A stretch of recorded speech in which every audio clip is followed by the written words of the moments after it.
Hello বন্ধুরা, আসসালামু আলাইকুম। Welcome to my another new blog. তো আজকের ব্লগটা হচ্ছে ফৈজলিকে। আমি, আমার বউ প্লাস আমার দুইটা বোন রেডি হয়ে চলে যাচ্ছি ফৈজলিকে। ওরা আমাদের জন্য অপেক্ষা করতেছে।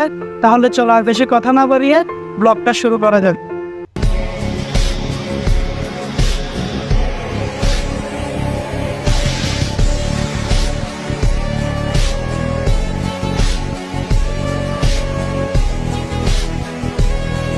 বলতে না বলতে বোন দুইটা কল দিছে, কল দিয়ে বলতেছে বাবে তোমরা কোথায়, তাড়াতাড়ি আসো না, এখানে অনেক গরম। আসতেছি তারা, বেশি গরম লাগে।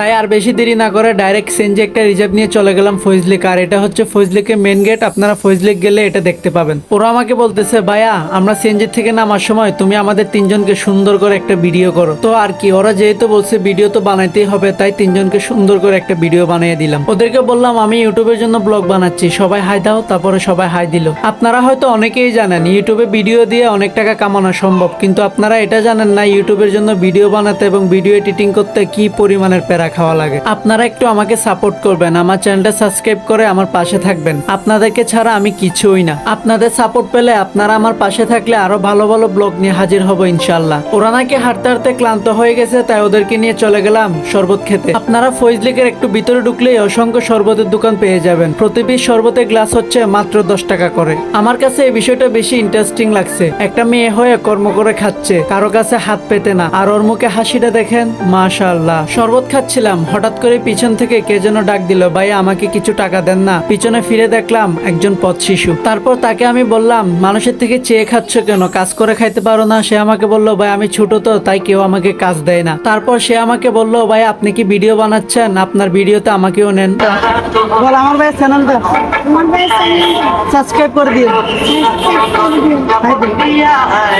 তারপরে চলে গেলাম ফটো শুটিং এর জন্য। আর হ্যাঁ, আমরা যে ছবি তুলছি এই জায়গাটা হচ্ছে গাড়ি পার্কিং এরিয়া। আপনারা যদি আপনাদের গাড়ি নিয়ে যান কোনো সমস্যা নাই, ফৈজলিক থেকে একটু ভিতরে গেলে হাতের ডান পাশে দেখতে পাবেন গাড়ি পার্কিং এরিয়া আছে। আপনারা নিশ্চিন্তে আপনাদের গাড়িটা এখানে রেখে বিভিন্ন জায়গায় ঘুরতে পারবেন। আর জায়গাটা কিন্তু অনেক বড়, আর জায়গাটা দেখতেও মাশাআল্লাহ অনেক সুন্দর। ও আমাকে বলতেছে ভাইয়া দাঁড়াও আমিও তোমার সাথে কয়েকটা ছবি তুলবো। তারপরে দুই ভাই বোনে মিলে কয়েকটা ছবি তুললাম। তো এবার ওরগুলো দেখে ও বলতেছে ভাইয়া আমিও তোমার সাথে কয়েকটা ছবি তুলবো। তারপরে আর কি দুই ভাই বোনে মিলে আবার কয়েকটা ছবি তুললাম। আর হ্যাঁ, একটা সিক্রেট কথা বলে, ও কিন্তু একটু ঢঙ্গি বেশি। আর অনেকে হয়তো ভাবতেছেন ওরা আমার কেমন বোন হয়। ওরা হচ্ছে আমার আব্বুর চাচাতো বোনের মেয়ে, মানে আমার ফুফাতো বোন। ওরা মনে করছে ওদেরকে আমি ছবি তুলতেছিলাম, না ভিডিও করতেছিলাম। ওখান থেকে বের হয়ে এবার চলে আসলাম ফৈজলিকে মেইন গেটের সামনে। এখানেও সবাই মিলে কয়েকটা ছবি তুলে ফেললাম জায়গাটা সুন্দর দেখে। আপনারা ফৈজলিক গেলে এরকম অসংখ্য পথ শিশু দেখতে পারবেন। আপনারা আপনাদের সামর্থ্য অনুযায়ী ওদেরকে একটু সহযোগিতা করবেন। বলো আমার ভাইয়ের চ্যানেলটা জুড়ে বলো।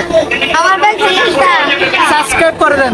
সাবস্ক্রাইব করে দেন। আপনাদেরকে একটা বিষয় ক্লিয়ার করতে চাই, এটা হচ্ছে ফৈজলিক পার্ক, আর এটার টিকিট হচ্ছে 700 টাকা করে। এটার পাশেই হচ্ছে চিড়িয়াখানা, যেটা টিকিট হচ্ছে জনপ্রতি 70 টাকা করে। অলরেডি টিকিট কাটার ডান, তো টিকিটটা কাটতে কিন্তু অনেক কষ্ট হয়েছে। তাহলে চলেন আবার চিড়িয়াখানার ভিতরে যাই। আর হ্যাঁ, টিকিট ছাড়া কিন্তু আপনারা কোনোভাবে ভিতরে প্রবেশ করতে পারবেন না। অবশেষে চিড়িয়াখানার ভিতরে ঢুকলাম। চিড়িয়াখানার ভিতরে ঢুকে সর্বপ্রথম দেখতে পেলাম বাঘ মামারে, রয়্যাল বেঙ্গল টাইগার, বনের রাজা। এই পাখিটার নামটা আমি ভুলে গেছি, কেউ যদি জানেন তাহলে কমেন্টে জানাইন। এটাকে তো সবাই চিনেন, জলস্থির। তারপর দেখা মিলল নিষ্পাপ হরিং এর, তারপরে দেখা মিলল জিরাফে, তারপরে দেখলাম গাদার বাচ্চা গাদারে, তারপর দেখলাম বদমাইশ বান্দরকে, তারপরে দেখলাম তুতা পাখি। ও শুধু পারতেছে না, ও ঠুটগুলা দিয়ে জালেগুলা কেটে বের হয়ে যেত। তারপর দেখা মিলল কিউট কিউট টিয়া পাখি। আমি একসাথে দুইটা সুন্দর জিনিস দেখছি, একটা হচ্ছে বাচ্চাটা আর একটা হচ্ছে টিয়া পাখি। কি খুশি মেয়েটা না টিয়া পাখি দেখে। তারপর সিঁড়ি দিয়ে সবাই মিলে উঠে যাচ্ছি উপরে। সিঁড়ি দিয়ে উঠতে উঠতে সবাই হাঁপাই গেছি। আর সিঁড়ি দিয়ে উপরে উঠলেই আপনারা এত সুন্দর মনে মুগ্ধ করে একটা জায়গা দেখতে পাবেন। ওরা বলতেছে ভাইয়া এই জায়গাটা অনেক সুন্দর আছে, এই জায়গাতে আমাদেরকে কয়েকটা ছবি তুলে দাও না। তারপরে তাদেরকে কয়েকটা ছবি তুলে দিলাম। আপনারা ওইদিকে সিঁড়ি দিয়ে উঠে এইদিকে সিঁড়ি দিয়ে নিচে নামবেন, কারণ এইদিকে নিচে জায়গাটা অসম্ভব সুন্দর। দেখছেন নিচের জায়গাটা কি সুন্দর। এই সুন্দর জায়গা দেখে আমার একটা ডায়লগ মনে পড়তেছে, চট্টগ্রাম চিড়িয়াখানার যে ভিউ ছাড়লেই ফর ইউ। আর হ্যাঁ, এখানে আপনারা ছোট বাচ্চাদের খেলার জন্য অসংখ্য দোলনা পেয়ে যাবেন, যেগুলা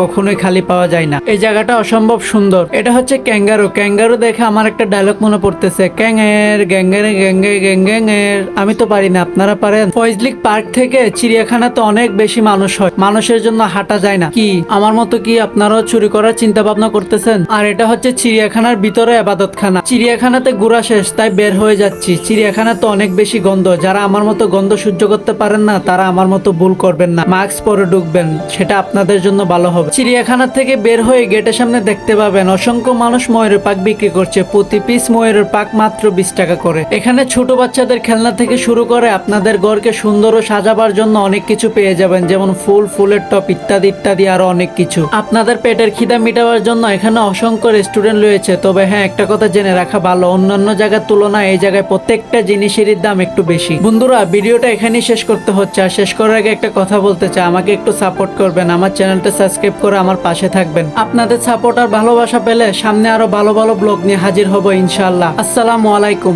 সবাই ভালো থাকবেন, সুস্থ থাকবেন। আল্লাহ হাফেজ, টাটা।